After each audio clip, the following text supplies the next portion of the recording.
Welcome back to In Christo. Today we are in Chennai. Chennai is one of the oldest cities in South India.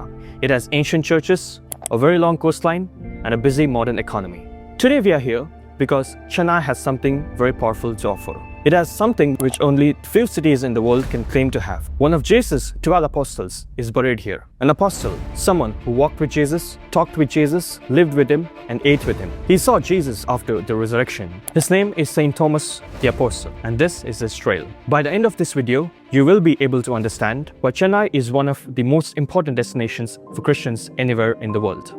Saint Thomas began his apostolic journey from Jerusalem. He then moved to Persia, which is present-day Iran. From there, he traveled to Mesopotamia, which is present-day Iraq. Later, he went to Edessa in present-day Turkey, before finally arriving in India.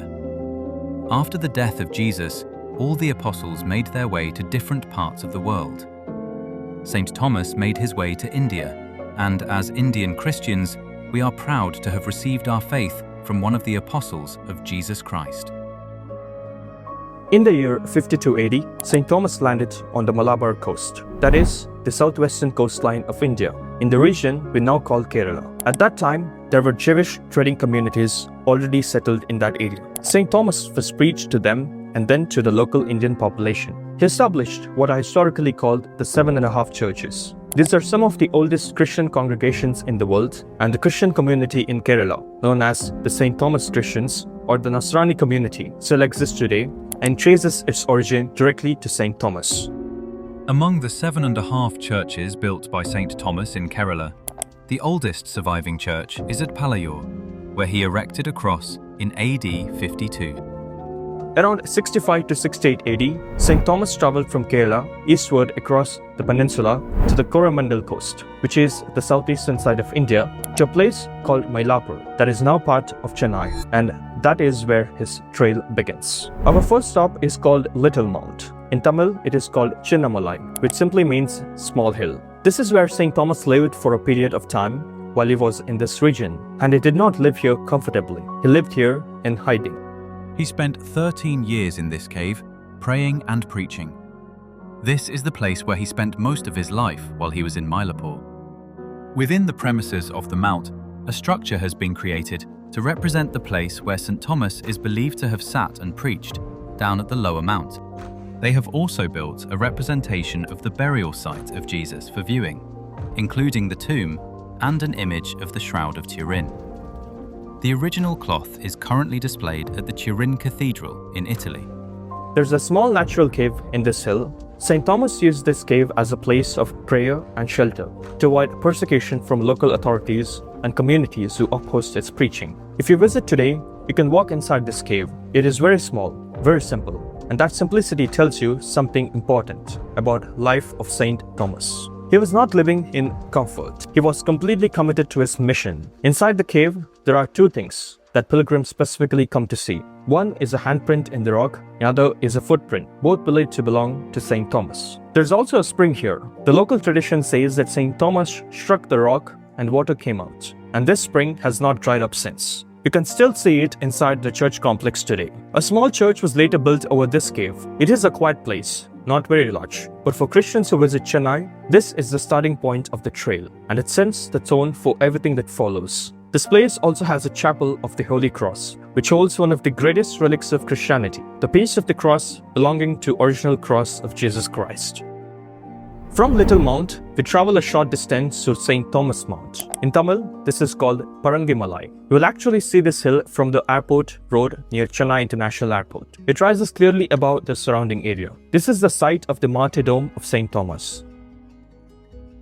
When he came to know that his enemies from Kerala had followed him to Mylapore, he moved to this hill to hide. His enemies followed him here and eventually killed him on this very hill. In approximately 72 AD, St. Thomas was spared to death while he was praying on this hill. He was killed for his faith, for his preaching, and for refusing to stop. This is the full arc of St. Thomas's story, and this hill is where it ended. To reach the top, you can climb 134 granite steps. Many pilgrims do this as an act of penance, walking slowly and praying on each step. These steps were built by the Armenian settlers. There's also a paved road if you're traveling with elderly visitors or children. And at the top, there's a church called the Church of Our Lady of Expectation, built in 1523 by the Portuguese. Our Lady of Expectation is a traditional Catholic devotion celebrating Mary in the final days of her pregnancy. It is specifically observed on December 18th. It serves as a patronal devotion for pregnant women, providing spiritual support for a safe delivery. The story behind this church at the Upper Mount is very interesting. In the 16th century, when Portuguese missionaries were sailing near Mylapore, their ship was caught in a storm. The Portuguese were God-fearing people and were known for their deep Marian devotion. From the sea, the only landmark they could see was this mount. They prayed and made a vow that if they reached the shore safely, they would build a church on top of that hill. They survived the storm, and in the year 1523, they built a church dedicated to Our Lady of Expectation. This church has since been elevated to the status of a basilica by the Catholic Church. Inside this church, there are two significant items. First, a piece of the bone of Saint Thomas. Second, what is called the bleeding cross. The bleeding cross is a stone cross that historians record as having visibly produced what appeared to be blood at multiple points between the years 1558 and 1704.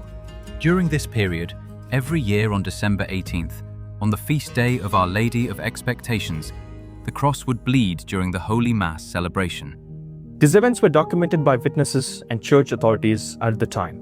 It is said that St. Thomas himself carved this cross. When he was speared to death, he held the cross against his chest, and his blood spread onto it. His enemies then buried the cross underground.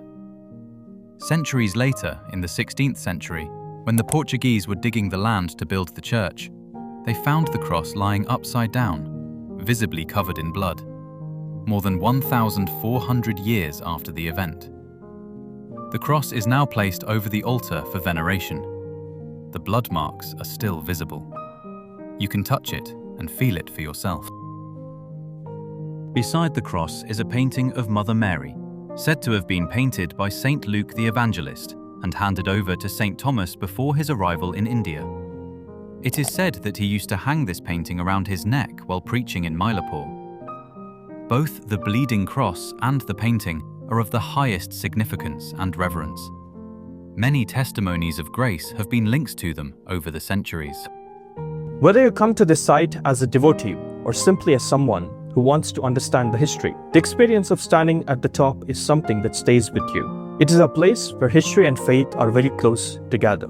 This place also has a relic chapel, which features relics of about 124 saints, including the relics of Mother Mary and 7 apostles. Our final stop is National Shrine of St. Thomas Cathedral Basilica, Santhome. This is located in the Mylapore neighborhood of Chennai, right near the beach. This is the tomb of St. Thomas.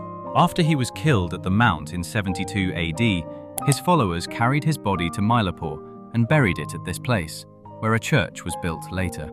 St. Thomas Cathedral Basilica is not just an important church in India, it is one of the only 3 churches in the entire world that are built directly over the tomb of one of the original 12 apostles. The other 2 are St. Peter's Basilica in Rome, built over the tomb of St. Peter, and the Cathedral of Santiago de Compostela in Spain, built over the tomb of St. James.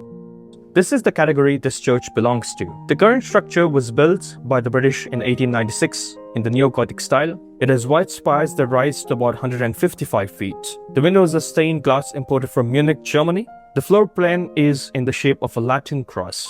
It is a well-maintained, functional cathedral where Mass is celebrated regularly. If you visit this shrine, please don't forget to attend a Mass, which is conducted regularly and both in English and Tamil languages. But the most important part of the visit is underground. Below the main altar, there is a crypt. Visitors can go down into this lower chapel. It is quiet, cool, and simple. The physical remains of St. Thomas are kept here. For Christians, standing in that crypt is a direct connection to the 1st century, to the apostolic church, to the people who actually knew Jesus during his earthly ministry. 2 things in the museum are especially worth noting. One is the spearhead that is believed to have killed St. Thomas. The other is a collection of artifacts from the Portuguese colonial period, documenting the history of Christianity in this region over several centuries. The best time to visit Chennai is between November and February. The rest of the year can be very hot and humid. And also the northwestern monsoon affects this region. So plan your visit accordingly. All three sites, Little Mount, St. Thomas Mount, and the National Shrine of St. Thomas Cathedral Basilica all lie within 10 to 12 kilometers of each other. First, go to Little Mount, then go to St. Thomas Mount, and then go to National Shrine of St. Thomas Cathedral Basilica for a mass. If you time it right, you can also visit the Marina Beach for a short sightseeing, which lies very much close to National Shrine of St. Thomas Cathedral Basilica. Dress modestly at all three sites. Shoulders and knees should be covered, and this applies to both men as well as women. Photography is generally permitted in the outdoor areas, but inside the prayer halls and the crypts, it is often restricted. So please check this out before you take out your camera. Entry is free at all locations. Whether you're visiting Chennai as a tourist, pilgrim, or someone who wants to understand the history of Christianity in Asia, this place offers you a very powerful preview of how Christianity in Asia had developed from a very long back. This trail offers you something that very few places in the world can offer you: a direct physical connection with one of the men who walked with Jesus. St. Thomas came to India, he preached here, and he died here. That is Chennai's apostle trail. As part of our channel, we are organizing pilgrimages to visit the National Shrine of St. Thomas Cathedral Basilica, Santhome, and other places in Chennai. You can contact us for further details. If you like this video, please share it with someone who wants to understand the history of Christianity in India, and subscribe for more inspiring Catholic content. Viva Christo Rey.